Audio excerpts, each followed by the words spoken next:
This scene right here just changed the future of Star Wars, and it's a lot more crazier than you may think. Episode 8 of Ahsoka is out and the season has come to a close. With this now being the end to season 1, it's left many fans in question of so many things that were unanswered. But the biggest question of them all is, what was Baylan Skoll seeking? And while it wasn't explained in detail in the episode, we might just have our answer, and it could be huge. Let's get right into it. For a few episodes now, Baylan has constantly been speaking about the larger power on Peridia, something far greater than Thrawn and a lot more powerful than even the Great Mothers. Now this speaks a lot considering how powerful the Great Mothers are. To give you an idea, this was something that even Darth Sidious feared. Mother Talzin, who was a part of the clan of the Great Mothers, was one of the only people that matched the amount of strength that Sidious had, and the only reason he defeated Talzin was because of the help of Dooku and Grievous, and she was already weakened at the time. So that just shows you how powerful she truly was. But besides the point, the fact that Baylan said this power even exceeds the Great Mother says a lot. Now the real question is, what could this power possibly be? Well, some fans thought it could be Abeloth, who was the mother of the Mortis gods, and some even thought the Yuzang Vong. But where I think this is getting at is Baylan's new role in the galaxy, his new destiny to become the son of Mortis. Now for those that don't know, just real quickly, the father, the son, and the daughter were the balance of the Force. The son embodied the dark side of the Force, the daughter embodied the light side of the Force, and the father was a balance between the two. But anyways, getting back to it, so why would Baylan become the new son? Well, because of this image right here. If you look closely, you'll see the father in the middle, the son on the right, but where's the daughter? It seems as if her statue was damaged, but why? Well, if you haven't watched the Clone Wars, or maybe you did and you just forgot, in the Clone Wars, all 3 of the Mortis gods ended up dying. But out of these 3, the daughter passed on her remaining life force into Ahsoka to revive her and save her life. Ever since that day, the daughter lived in Ahsoka and became a guardian of her through a convor bird named Morai.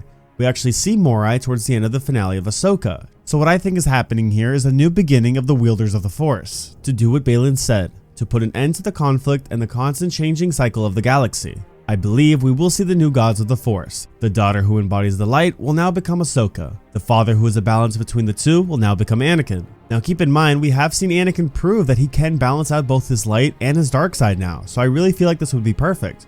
And then finally there's the son. Baylan Skoll, the new son, the embodiment of the dark side of the Force, the one who is obsessed with power. And in my opinion, that could be the only thing more powerful than the witches, than Thrawn, or any of that.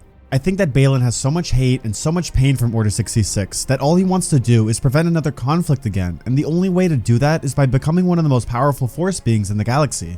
Now you may ask, why out of all places would they be on Peridia? From what Morgan said, this is the ancient Dathomirian homeworld, not somewhere like Mortis where the gods of the Force lived, right? Well, this is where things get a little crazy. In the novel Book of Sith, there's a passage written by Mother Talzin herself where it actually explains this. The Dathomirians did in fact believe in the son and the daughter, but not in the form that you may think. They believed in what was called the Winged Goddess and the Fanged God, the Griffin and the Gargoyle. These two were the keepers of what the Dathomirians called the Spirit Realm. The Spirit Realm was basically where the Night Sisters and Night Brothers would go after death. It was like this alternate realm where their spirits lived. But you see, this is identical to what the Jedi would consider the Cosmic Force. There were 2 different types of the Force, the Living Force and the Cosmic Force. The Living Force is the energies from all living beings and what's in the conscious world. The Cosmic Force, on the other hand, is what binds all of time and space together, and it's considered the energy of all life. It's basically why we're able to see Force ghosts. The ones who have become a Force ghost can ultimately maintain their consciousness after death through enough knowledge and understanding of the Cosmic Force. So anyways, now that we know that, how does this connect back to the Night Sisters? Well, you can kind of tell both the Jedi and the Dathomirians have their own ideas of who the son and the daughter are and where one goes after death. Now that we know that they both have their own ideas about things, what if this place that they're on is actually Mortis? I know it sounds crazy, but the reason I say this is because Baylan would talk about Peridia as a place from fairy tales that they would tell at the Jedi Temple. Why would they tell stories about a homeworld of witches? That wouldn't make sense, right? Well, what if this is actually Mortis, but the Dathomirians saw this place as something completely different?